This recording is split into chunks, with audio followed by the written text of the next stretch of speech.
Hi everyone and welcome back. So I'll just do a quick shout out first before we get going. This is for Viper No Heo.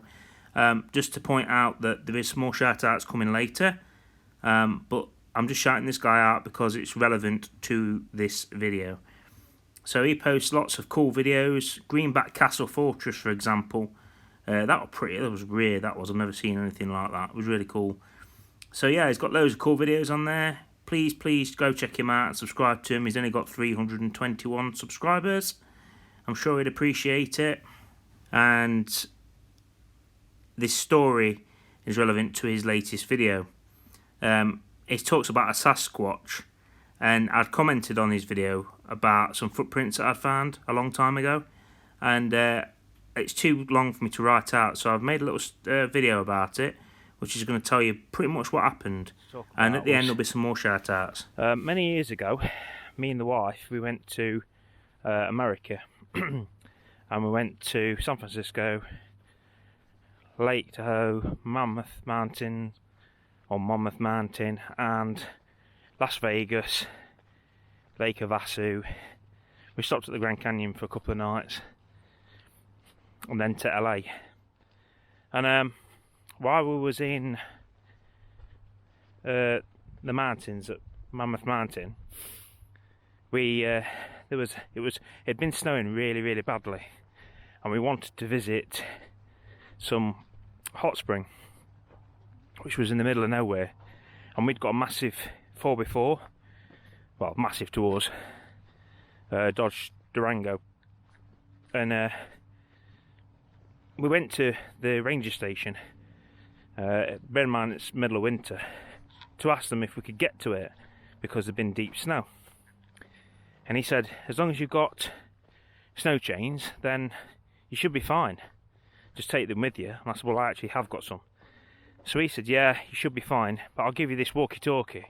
And I said, well, what's the walkie-talkie for? And he said, well, you never know what you might find. Which I thought was a bit strange, but... So I took the walkie-talkies from him, and we basically had to go down an off-road track for 15 miles till we got to where this hot spring was. I think it was about 15 miles in total. Anyway, we got to the hot spring and there's absolutely no one around, but there had been one vehicle had driven. You could see the foot tracks, the tracks of where one vehicle had been. So while we're there, we got out of the car and we noticed some very unusual, massively spaced footprints that were, well, they just weren't normal. There seemed to be, you know, like something big. I don't want to say a Sasquatch or a Bigfoot, but you know, these footprints had come from across a load of flat ground, and they were so far spaced out, I can't see how any human could have done it. It was just too weird. And yeah. So anyway, we had this footage, and we walked down towards the hot spring, and we could hear a dog barking at the hot spring, like really loudly barking. Oh, I thought, whoa, there's a dog down there. Anyway, these footprints had come from down that area. So anyway, we got down, and we noticed there was a man actually in the hot spring, and he had two big massive dogs with him who were at the side, and he was shouting, come on over, come on over, come and get in the hot spring with us. And I says, us? And he's like, yeah, well, me, just come and get in the hot spring. And I was like, well, I said, I don't think that's a good idea. And he's like, no, it's fine, it's fine. He says, that's what I've got my dogs for.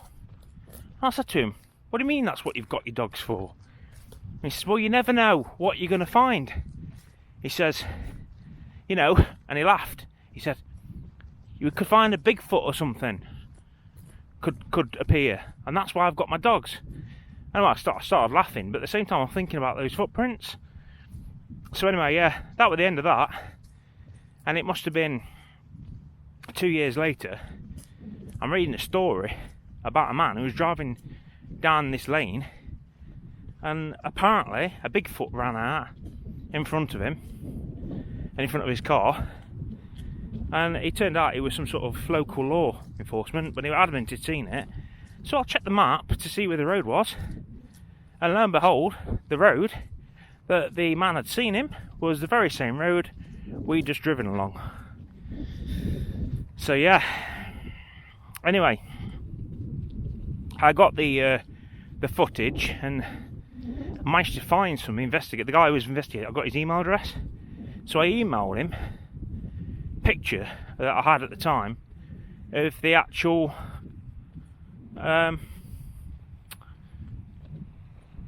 thing that we'd spotted, the footprints. Didn't think I'd hear anything back, and I think it was something like 3 months later, and I got a reply from him saying that he were looking into it, and there had been sightings in that area, and the footprints were very unusual. But I used to have, many years ago, an old YouTube account, and I'd put the footage on there and then lost all the account details, so I can't remember the name of the account now, so I don't have the proof anymore. I mean, I'm going back 12 years.